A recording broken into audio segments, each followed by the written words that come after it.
तुलसी माता को जल देते समय बोलने चाहिए। ये 3 शब्द जिनसे सभी मनोकामनाएं पूरी होती हैं। हम आज के प्रवचन में जानेंगे कि तुलसी माता को जल देते वक्त कौन से शब्द बोलने चाहिए। किसी समय की बात है, भगवान विष्णु विश्राम कर रहे थे, तभी देवी लक्ष्मी वहां आई और भगवान विष्णु से तुलसी माता को जल देने के महत्व के बारे में पूछा।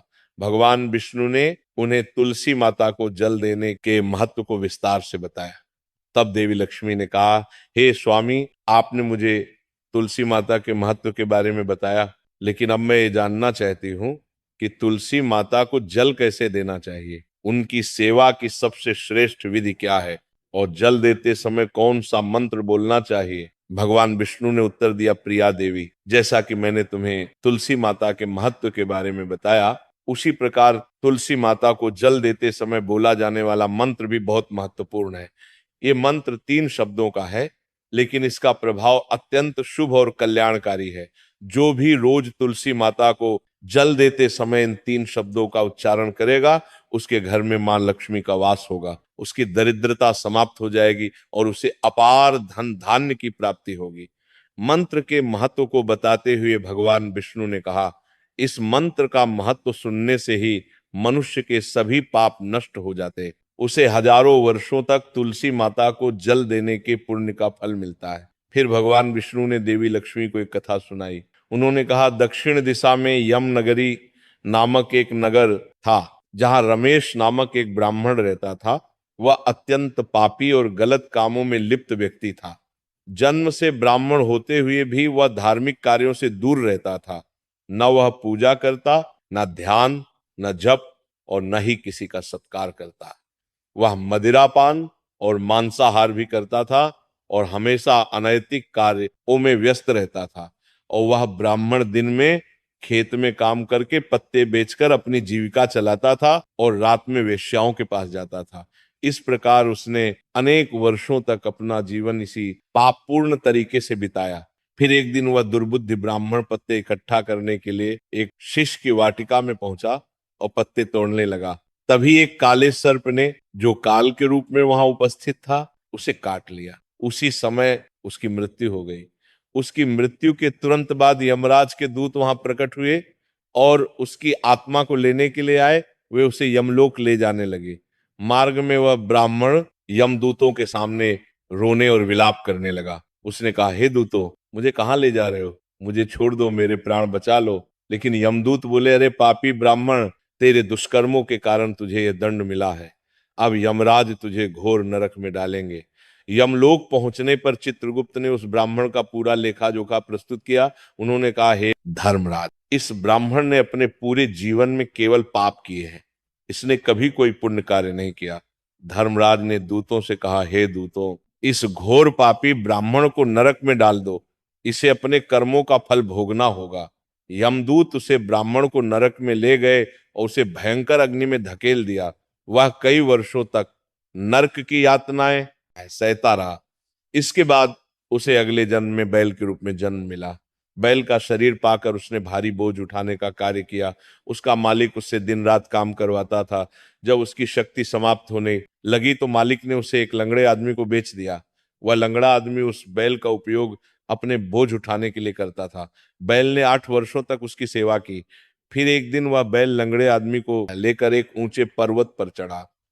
अधिक परिश्रम और थकान के कारण वह बैल मूर्छित तो होकर गिर पड़ा और अंतिम सांसें लेने लगा। वहां खड़े लोगों को उस बैल पर दया आ गई। उन्होंने उसके मुख में पानी डालने का प्रयास किया। उसी वे में एक पुण्यात्मा व्यक्ति भी था। उसने अपने पुण्य का थोड़ा भाग उस बैल को दे दिया। इसे देखकर अन्य लोगों ने भी अपने अपने पुण्य उसे देना शुरू कर दिया। उसी वे में एक वेश्या भी खड़ी थी। सभी अपना पुण्य उस बैल को देकर उसका उद्धार करने का प्रयास कर रहे थे। ये देखकर उस वेश्या ने भी अपना पुण्य उस बैल को दे दिया। कुछ देर बाद उस बैल की मृत्यु हो गई। फिर उस स्थान पर यमदूत आए और उस बैल के शरीर से उस ब्राह्मण की आत्मा को निकाल कर यमलोक ले गए। यमलोक पहुंचने पर उसे यमदेव के सामने प्रस्तुत किया गया। चित्रगुप्त ने जब उसका लेखा जोखा देखा तो वे चकित रह गए। वेश्या के द्वारा दिए गए पुण्य के कारण उसके सभी जन्मों के पाप नष्ट हो चुके थे। यमदेव ने कहा, हे ब्राह्मण, उस वेश्या ने तुझे अपना पुण्य देकर तुझ पर बड़ा उपकार किया है, उसी के पुण्य के प्रभाव से तुम्हारे सभी पाप नष्ट हो गए हैं, इसलिए अब तुम्हें फिर से मनुष्य जन्म प्राप्त होगा। इस प्रकार वह ब्राह्मण पृथ्वी पर एक उत्तम ब्राह्मण कुल में जन्म लेता है। उस महापुण्य के प्रभाव से उसे अपने पूर्व जन्म की सारी बातें याद आने लगती हैं। जब वह बड़ा होता है तो उसे ध्यान आता है कि पिछले जन्म में जब वह बैल था तब एक वेश्या ने उसे अपना पुण्य दिया था। उसके मन में उस वेश्या के बारे में जानने की उत्सुकता जागती है। वह वेश्या का पता लगाकर उसके नगर में पहुंचता है। वहां वह वेश्या जो अब बूढ़ी हो चुकी थी उसे मिल जाती है। वह ब्राह्मण उसके सामने जाकर बार बार प्रणाम करता है और धन्यवाद देने लगता है। वेश्या उससे पूछती है, हे ब्राह्मण श्रेष्ठ, आप कौन हैं और किस कारण मुझे धन्यवाद दे रहे हैं? मैंने आपका कौन सा कार्य किया है जिसके लिए आप मुझे नमस्कार कर रहे हैं? तब ब्राह्मण कहता है, हे मां, मैं वही बैल हूं जिसे तुमने अपना पुण्य देकर जीवन दान दिया था। अपने पाप कर्मों के कारण मुझे पिछले जन्म में बैल बनना पड़ा। उस पर्वत पर जब मैं अंतिम सांसें ले रहा था तब तुमने अपना पुण्य मुझे दे दिया था। उसी पुण्य के प्रभाव से ही आज मुझे फिर से मनुष्य जन्म मिला है और अपने पूर्व जन्म की सारी बातें याद हैं। किंतु हे माँ, मैं यहाँ ये जानने आया हूँ कि तुमने मुझे कौन सा पुण्य दिया था जिससे मेरे सभी पाप नष्ट हो गए। मैं उस पुण्य के बारे में जानना चाहता हूँ। तब वेश्या ने कहा, हे ब्राह्मण श्रेष्ठ, मैंने तो अपने जीवन में कोई पुण्य का कार्य नहीं किया है, पर मेरे घर में एक तोता है जो पिंजरे में रहकर हमेशा कुछ बोलता रहता है, जिसे सुनकर मेरा अंतःकरण पवित्र हो गया। वही मंत्र मैंने आपको पुण्य स्वरूप दान किया। फिर वह वैश्य और ब्राह्मण उस तोते के पास गए और उससे पूछने लगे, हे शुक, तुम कौन सा मंत्र बोलते हो जिससे हमारे जीवन का उद्धार हुआ? ये मंत्र तुम्हें किसने सिखाया और इसका क्या अर्थ है? तब उस तोते ने अपने पूर्व जन्म का वृतांत सुनाना शुरू किया। वह बोला, हे ब्राह्मण श्रेष्ठ, पिछले जन्म में मैं एक ब्राह्मण था। मुझे अपने ज्ञान का बहुत घमंड था। मैंने कभी गुरुजनों का सम्मान नहीं किया बल्कि उनका बार बार अपमान किया। अपने अहंकार के कारण मेरा स्वभाव क्रोधी और द्वेषपूर्ण हो गया। मैं सभी को तुच्छ समझने लगा और विद्वानों का भी अपमान करता था। कालांतर में मेरी मृत्यु हो गई और मुझे यमलोक ले जाया गया। पूज्य व्यक्तियों और गुरुजनों का अपमान करने के कारण मुझे तोते के कुल में जन्म लेना पड़ा।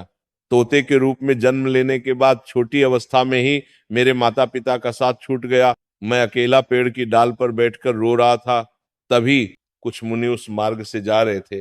उन्होंने मेरी दयनीय स्थिति देखी और मुझे अपने आश्रम ले आए। आश्रम में उन मुनियों ने मुझे एक सुंदर पिंजरे में रखा और मेरी देखभाल की। वे मुझे प्रतिदिन भोजन कराते और मुझसे स्नेह करते थे। उस आश्रम में वे, उनकी पत्नियां और बच्चे प्रतिदिन तुलसी के पौधे को जल अर्पित करते और एक मंत्र का जाप करते थे। उनके मुख से बार बार मंत्र सुनकर मैंने उसे याद कर लिया। तब से मैं उसी मंत्र का जप करता हूं। इस मंत्र के प्रभाव से मेरे जीवन में सकारात्मक बदलाव आने लगे। मुझे अपने कर्मों का पश्चाताप हुआ और मेरी मृत्यु भी टल गई। मेरी आयु 100 वर्ष हो गई और इतने वर्षों तक मैं जीवित रहा। एक दिन रात के समय एक चोर उस आश्रम में आया और मुझे वहां से चुरा लिया। बाद में इस वेश्या ने उस चोर से मुझे खरीद लिया। वेश्या के घर आने के बाद भी मैं वही मंत्र बोलता रहा। इस मंत्र को सुनकर इस वेश्या का अंतःकरण पवित्र हो गया। उसने अपना पुराना जीवन छोड़कर भगवान विष्णु की भक्ति करनी शुरू कर दी। हे ब्राह्मण देव, इसी मंत्र के प्रभाव से मेरे और उस वेश्या के सभी पाप नष्ट हो गए। यही मंत्र आपको भी पाप मुक्त कर चुका है। इस प्रकार तोते ने उस ब्राह्मण और वेश्या को पूरा वृतांत सुना दिया। ये सुनकर ब्राह्मण और वेश्या दोनों बहुत प्रसन्न हुए। उन्होंने तय किया कि अब वे प्रतिदिन तुलसी मां को जल अर्पित करेंगे और उस मंत्र का जप करेंगे। कुछ समय बाद उस ब्राह्मण, वैश्या और तोते ने मंत्र के प्रभाव से दिव्य विमान में बैठकर विष्णु लोक की यात्रा की।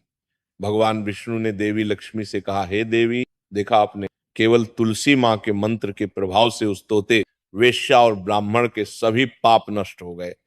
इसीलिए हर व्यक्ति को प्रतिदिन तुलसी मां को जल अर्पित करते हुए इस मंत्र का जाप अवश्य करना चाहिए। वह मंत्र इस प्रकार है, ओम वृंदावनी स्वाहा, ओम वृंदावनी स्वाहा।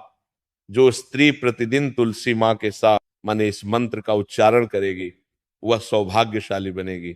जो पुरुष इसका जप करेगा उसे अक्षय धन की प्राप्ति होगी। जिस घर में प्रतिदिन तुलसी माँ की पूजा होगी वहां लक्ष्मी जी का सदा वास रहेगा।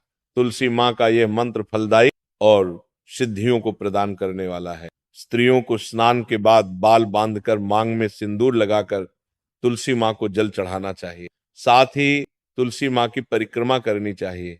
शाम के समय तुलसी माँ के पास दीपक जलाने से घर में सुख समृद्धि आती है। भगवान विष्णु की पूजा तुलसी माँ के बिना अधूरी है। तुलसी का एक पत्ता चढ़ाने से भगवान को उतनी प्रसन्नता मिलती है जितनी हजारों अमृत के घड़ों से नहलाने पर भी नहीं मिलती। जो भी व्यक्ति तुलसी माँ का सम्मान करेगा और उनके इस मंत्र का जप करेगा उसे न केवल इस लोक में बल्कि परलोक में भी शुभ फल प्राप्त होगा। ऐसा फल तुलसी माँ के पत्तों के दान से मिलता है। जो मृत्यु के समय अपने मुख में तुलसी के पत्तों का जल ग्रहण करता है ऐसा व्यक्ति अपने सभी पापों से मुक्त होकर भगवान विष्णु के धाम जाता है। भगवान विष्णु कहते हैं पूर्णिमा, अमावस्या, द्वादशी और सूर्य संक्रांति के दिन मध्याह्न काल रात्रि और अशौच के समय तेल लगाकर बिना स्नान किए अथवा बिना हाथ पैर धोए रात्रि के वस्त्र पहनकर तुलसी के पत्ते तोड़ना महापाप होता है। श्राद्ध, व्रत, दान, प्रतिष्ठा और देव पूजा के लिए तोड़े गए तुलसी के पत्ते 3 रात तक पवित्र रहते हैं। तुलसी के पत्तों को बिना नष्ट किए उसके अग्रभाग को तोड़ना चाहिए। तुलसी की मंजरी जो सभी फूलों से श्रेष्ठ मानी जाती है इसे उसे तोड़ते समय पत्तियों का होना आवश्यक है। पौधे को बिना हिलाए केवल अग्रभाग को तोड़ना चाहिए ताकि पूजा का फल और बढ़। तुलसी के पत्तों को कभी नाखून से नहीं तोड़ना चाहिए क्योंकि इससे पाप लगता है।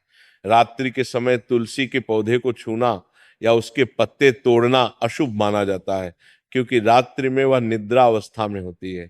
गुरुवार को तुलसी के पौधे में थोड़ा कच्चा दूध अर्पित करें और इस दौरान ओम नमो भगवते वासुदेवाय नमः मंत्र का जप करें। तुलसी के पौधे के पास शालिग्राम रखें और तिल चढ़ाएं।